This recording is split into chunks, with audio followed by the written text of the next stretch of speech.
Welcome to Rise and Shine, your daily business tech boost with me, Charly Leetham. If you're a small business owner looking to simplify technology and get real, actionable advice from someone with 35 years of IT experience, you're in the right place. Every episode, I'll dive into tools and systems like email, CRM, marketing and tracking, and I'll break them down into bite-sized tips you can use straight away. Your time is valuable, so let's get straight to the point. It's time to work smarter, not harder. Rise and Shine. It's your dose of business tech inspiration with me, Charly Leetham. Episode number 620. We're going to be talking about something called hotlinking. Don't sweat it. I'll break that down a little. Have you ever seen your images or files show up on someone else's website, but when you look closer, they're not actually hosting the file or the image themselves, they're actually pulling it straight off of your website? That's called hotlinking. And depending on how big your site is, it can be an absolute nuisance or a massive headache. I'm going to break down what hotlinking is, why it matters, and whether you should really be worried about it. All right, so let's start with hotlinking is when someone uses a file, usually an image, a video, or even a PDF from your own website, but instead of copying it and uploading it to their own server, which is still problematic in and of itself, they just link directly to your file. That's kind of like the insult to the injury, linking directly to your file and pulling it from your site. Technically, what's happening is their website has a bit of code. It links back to your file, basically. It's a bit of code. It points back to your file. It says display this file that's hosted over here on this website. So when someone visits their page, their browser is actually fetching the file from your server, not theirs. It's using your bandwidth, not theirs. The visitor wouldn't notice, or they may notice if it's a bit slower to load, but they really don't notice. And the other website looks like it's got that image and video on it. And all the heavy lifting is being done by your web server. So why do people hotlink? Let's start with that question. Sometimes it's just convenience. They see an image they like, they right click, copy the link, paste it on their site, done. Over. No need to save it, no need to upload it, no need to do anything. Other times it's pure laziness, or they think they're being clever by saving bandwidth on their end. Now, not every hotlink is malicious. In fact, I'm going to say very few hotlinks are malicious. A small blogger who doesn't really understand web hosting might not even know that they're doing it. In some cases, in few cases, it is outright abuse. Big forums, meme sites, aggregators, they hotlink dozens or hundreds of images from other people's sites. It gives them content on their sites. They're using it to look bigger, but they are literally stealing from other websites. I will tell you why I'm saying stealing shortly. You'll see this a lot with the meme culture. Someone posts a funny image on their site and hundreds of others hotlink it to their blog post tweets or comment threads. The image goes viral, but all the server load is hitting the poor person who uploaded it in the first place. Why is this such a big deal? Okay, so I used the word stealing just then. It's bandwidth theft. Now, that might not mean much to people, but every time someone views that file, it's coming from your server. If that file is a megabyte in size, and honestly, you should not have images that are a megabyte in size on your web. Well, rarely should you have it. But if that file is a megabyte in size, when it downloads to someone else's computer, it's using about a megabyte of bandwidth to do it. It's not an exact thing. Please don't come at with me with maths and say, Charly, you've got it wrong. Let's just say it's about a megabyte of bandwidth that it's using. Times that by 10 or 100 or 1,000 people, now you're talking about gigabytes of bandwidth being used just to serve that one image. And they're not even your customers. They're someone else's visitors. They've just gone to that website and it's stealing your bandwidth. So your hosting plan takes the hit is where this comes down to. If you are on an inexpensive plan, most of them have a bandwidth limit. If you have a file that takes a megabyte to download and you have 100 people hit it, that's 100 megabytes of your bandwidth that has gone. but they're not visiting your website, they're visiting someone else's. So it's bandwidth theft. The second one, and that was the next thing that I sort of alluded to, is the copyright and ownership. If you created that image or that video, then it's yours. If you created the PDF that's being linked to, it's yours. Hot linking bypasses your ability to control how and where it's used.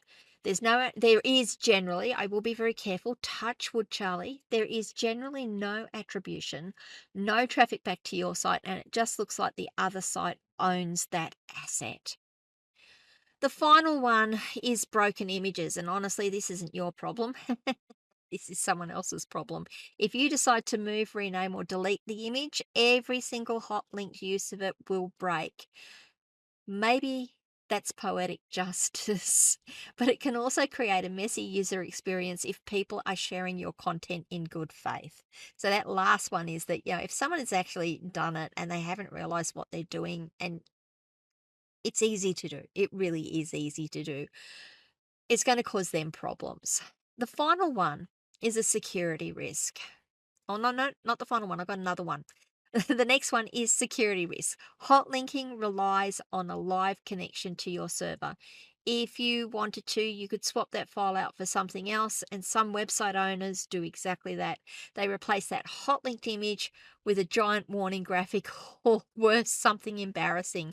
On the flip side, if you're the one hot linking, the other person can replace that file with malware. So you can flip that around. It's not just an issue for you as the website owner. It's now an issue for the person who, or if you go and you hot link to someone else's image, you run the risk that they could actually hit it with malware.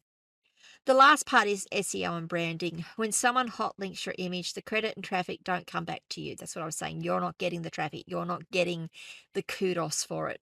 So instead of boosting your site, your work is just propping up someone else's. Over time, that can dilute your brand visibility.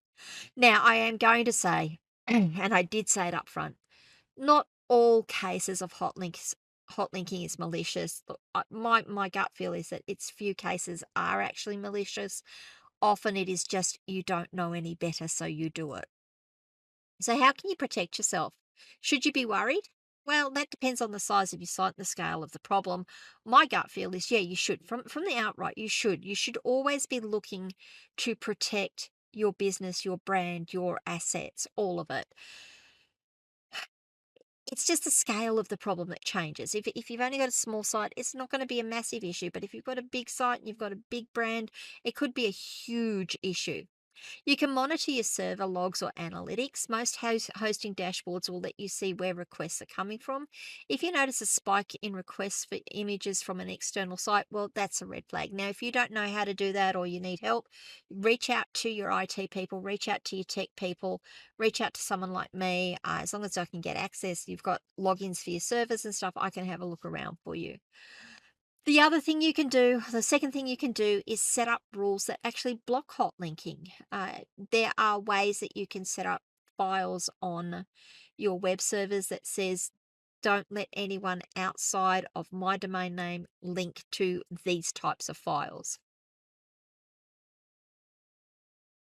Some people actually do fight hot linking by swapping out hot linked images with replacements. Instead of serving the original image, you could serve a big warning message or a watermark with your site name on it. That way, you still control the narrative. I have seen people say this image was stolen from, put an image in, this image was stolen from. I wouldn't recommend it. It is funny though. Another thing you can do is make it easy for people to share your stuff the right way. If you actually want your content to spread around, offer an embed code or host your media on a CDN that's built for sharing. YouTube for videos, Imager for images. I wouldn't recommend Imager necessarily, but that's the one that came up when I was writing this script. That way, people can embed legally and safely without leeching off of your server. Leeching, that's another term. It means that they're stealing bandwidth from you. They're leeching the resources from you. Pick your battles. If one small blog is hot linking a single image, I would recommend it's not worth the effort to chase them down. But if a major site is leeching dozens of files and it's costing you money, then it's time to act. In fact, I'm going to go further on that one. If you see that there's a small blog that's hot linking a single image, try reaching out to them. You might be able to actually generate a dialogue with them and work out ways that you can share content and help them out and they can help you out. I don't know. It's worthwhile trying. So, do you really need to worry about hot linking? I've asked that question 3 times now. I'm going to answer it again. Maybe. If it's more than an annoyance than a crisis, probably not. If you're running a popular blog, an e-commerce store, or anything that hosts lots of images, it can quickly become a real problem. Look, my gut feel here is that you should start off the way you mean to continue. Stopping hot linking is generally a set of rules on the server that you have. You can absolutely set it up to do it. You can get your tech people to do it. Then you don't have to worry about it. It never becomes a problem. I would absolutely recommend, big problem or little. Yeah, I would. I'd take steps straight up. Have you? Okay, there's where I'm going to get to on that one. I'm just kind of come back here. Have you had someone borrow an image from your site and display it in their blogs and stuff? I have. I considered it at that point, it wasn't an issue for me. That was fine. I just put hot linking rules on and block the hot linking in general. I fixed that up. Have I done it when I was very, very new to the internet? Yeah, it wasn't malicious. It wasn't intentional. I had no idea what I was doing. I worked it out quick enough and fixed it. But yeah, I've done it. Of course, I think we've all done it. Have you had it done to you? What was the impact? Did you notice that your bandwidth usage went up? Did you get hit with a big bill because your bandwidth usage went up? Did your website stop displaying with you've used all your bandwidth for this month, so we're not going to display it any further? That one's a big one. I'd love to know your experiences. Come across to my community, askcharlyleetham.locals.com. Join the conversation there. You can always leave comments on these videos wherever you are watching or listening to them. I will respond to them eventually. Was this helpful? If it was, please give it a like, give the video a like, maybe share it with someone. And if you haven't done so already, please do subscribe to the channel and ring the notification bell so you find out when I drop more content. And I will see you guys the day after tomorrow. Bye. Hey there, thanks so much for tuning in to Rise and Shine, your daily business tech boost. I hope today's episode gave you some actionable insights that will make your business tech work smarter for you. If you found value, be sure to subscribe, leave a review, and share it with other small business owners who could use a daily boost. For more tips, tools, and resources, visit www.askcharlyleetham.com. Until next time, keep rising, keep shining, and let's make tech simple together.